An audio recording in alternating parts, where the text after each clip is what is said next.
Сәлеметсіздер ме, құрметті студенттер? Мен Семей қаласы көлік колледжінің өзін-өзі тану пәні мұғалімі Абикенова Айгерім Болатбековна. Бүгінгі тақырып мінез-құлықты тәрбиелеу.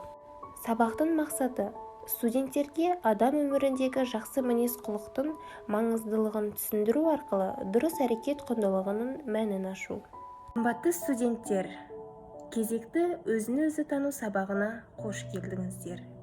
Бүгінгі тақырып мінез-құлықты тәрбиелеу. Сабақтың дәйек сөзімен танысыңыздар. Адамда жақсы қасиет болмаса, оған бақ та, бақыт та қонбайды. Жүсіп Баласағұн. Студенттер, дәйек сөзін мағынасын қалай түсінесіздер? Адамның бойындағы жақсы қасиеттер неден басталады деп ойлайсыздар? Адамның басты міндеті асылда ізгі адами қасиеттерді бойына сіңірген ұлағатты азамат болып шығу. Себебі адам өзінің әдемілігімен, адамшылығымен, қайырымдылығымен ардақты. Келесі бейне таспаны көруге шақырамын.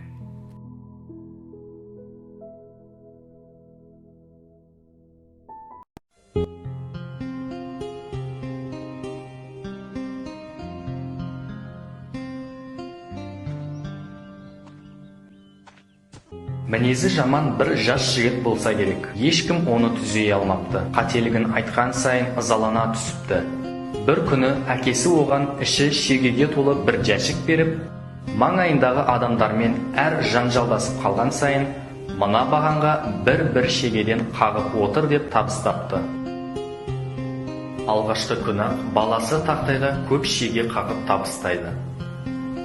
Келесі күндері де аз болмапты.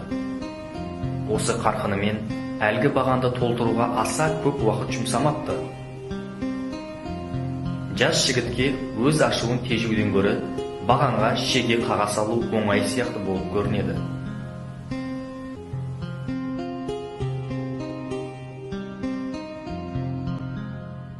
Тақтайдың толғанын көргенде әкесі оған: "Енді сол достарыңмен жеке татулас. Әр татуласқан сайын бір шегеден суырып отыр" дейді. Біраз күндер өтіпті. Бір күні қараса,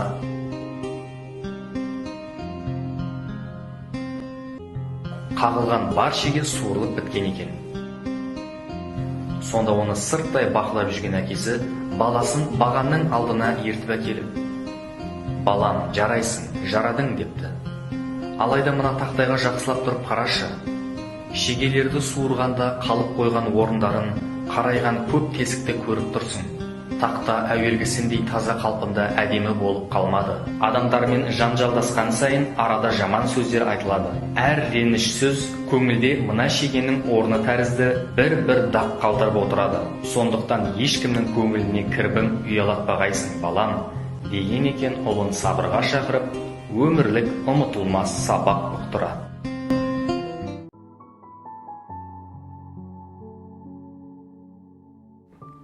Осы бейнероликтен өздеріңізге қандай ой түйдіңіздер? Жақсы мінезді қалыптастыру үшін тағы қандай кеңес берер едіңіздер? Келесі кезекті шығармашылық жұмысқа берейік. Бірінші тапсырма. Төменде берілген қанатты сөздерді оқып, қорытынды жасаңыздар. Көркем мінезге анықтама беріңіздер. Екінші тапсырма. Абайдың афоризмін оқыңыздар. Көзқарас, себеп, мысал, қорытынды әдісін пайдаланып, пікірлеріңізді айтыңыздар.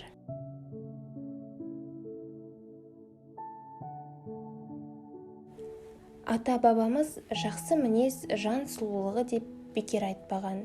Қарапайымдылық, адамгершілік, адалдық, өзгелерге жақсылық жасау, әркез сабырлы болу сияқты ізгі қасиеттерді бір сөзбен көркем мінез дейміз.